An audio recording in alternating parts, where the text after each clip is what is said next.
28 Years Later was definitely one of those movies that I walked out of knowing for sure, before even hearing the audience reaction, that it was going to be a love it or hate it type thing. It just has that polarizing nature to it, and I think that stems directly from audience expectation. If you wanted a straightforward action zombie movie, this is definitely not that. This is a lot more in the vein of 28 Days Later versus 28 Weeks Later, which is more of that and provides more of that straightforward narrative. But I also think that this kind of very much does its own thing compared to the first movie and is even a little more unconventional than that movie. It is very weird in how it tackles its themes, but at its core, it's very much about growing up and accepting death too, which is very deep, especially for such a violent movie. You see this very much in the way that the movie kind of coordinates and pulls its characters together, and it very much informs their reactions, their relationships, their dynamics, and kind of how they approach situations. Spike is very much the central focal point to all this, and the journey he goes on through the movie is very much about his growth, him learning these ideas, him accepting death, and learning that idea of growing up. Very much going into spoilers, by the way. If you have no interest in getting into any spoilers for this movie, I'd recommend clicking off, watching the movie first, or if you don't care, welcome, but we're taking off the label and we're not worrying about that, just a heads up. Now, going back to Spike's arc, I very much like that you see how his perception of his parents changes as the movie goes along. It's a situation where as you're growing up, you start to see your parents' mortality, you start to see their flaws, and that's something that he contends with throughout the entirety of this movie, and that probably provides more of the most poignant aspects of it. It's told through this setting and this world of 28 days later, now 28 years later, and although it's such an extraordinary circumstance, those themes are still very much relatable and they cut through in that respect. Seeing your parents' mortality, seeing their flaws as you start to grow up and get older and get a different perspective, it's something that everyone comes to witness, especially as their perception changes when they get older. And the fact that the movie is focused on these themes, and especially this sort of character work rather than just the mindless zombie stuff, it's really interesting to me. And that's why it worked for me personally, but like I said, that's where I think the more polarizing nature of it comes in, because that isn't what everyone wanted. That's not what everyone went to this movie for.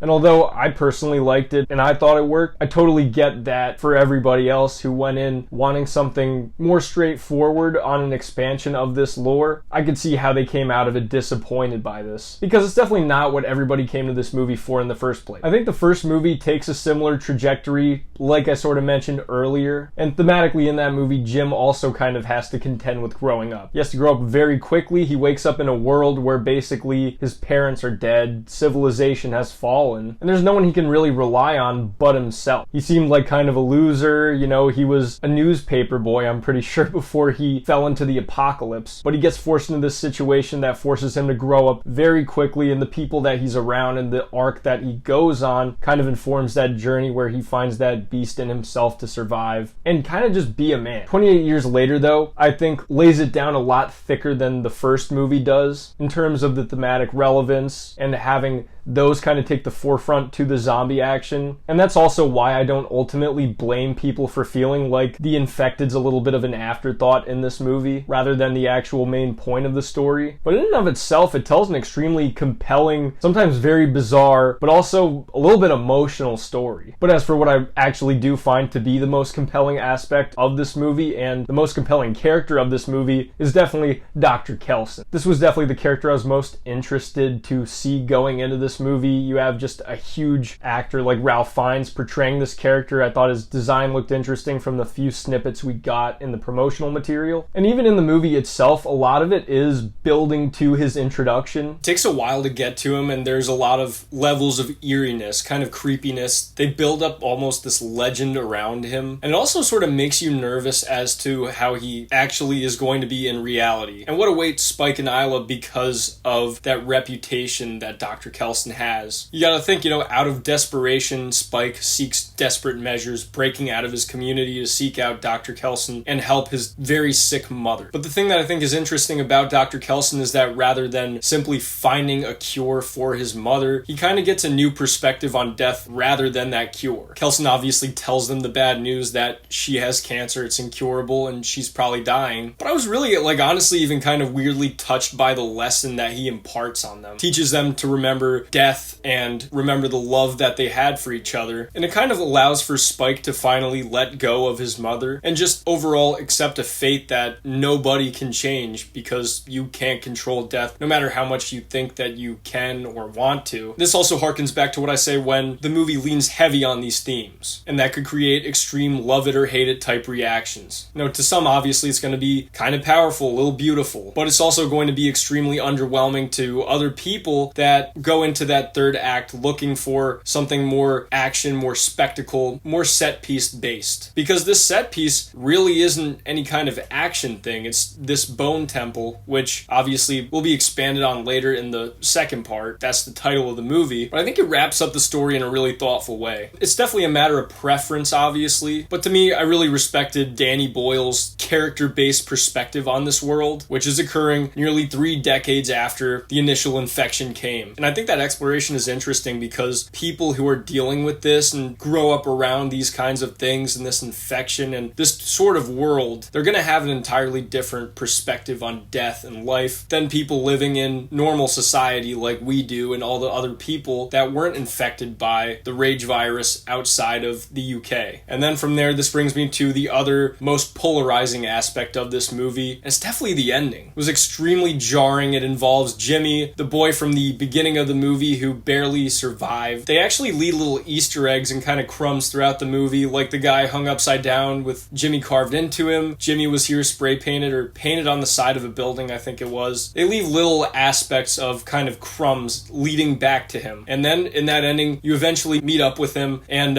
he's extremely weird, and it's a very extreme tonal shift. It's pretty silly, it's pretty action-centric. Obviously involves Spike being saved by Jimmy and his boys, and I could very easily see why it would alienate other people further if they hadn't been alienated already by the rest of the movie. There's something clearly off about Jimmy, and I'm sure that we're going to explore that further in 28 Years Later, The Bone Temple. So it's kind of hard to speculate about the significance of him and his character. Fortunately, we only have to wait 7 months to find out, actually. But overall, I really found 28 Years Later to be just a very strong, kind of unexpected return to the series. It very much wasn't what I was expecting, but I came out very happy with the way that it did come out. It's definitely not going to be what everyone wanted, and I totally get that, but it definitely was for me, and I'm very interested to see where they take things next. I'm very much hoping that we get that full trilogy with Cillian Murphy starring entirely in the third movie. But those are just my thoughts. Let me know what you guys think in the comments section. Why do you think 28 Years Later is so polarizing? I'd love to hear. I'm GM Light. Have a good one.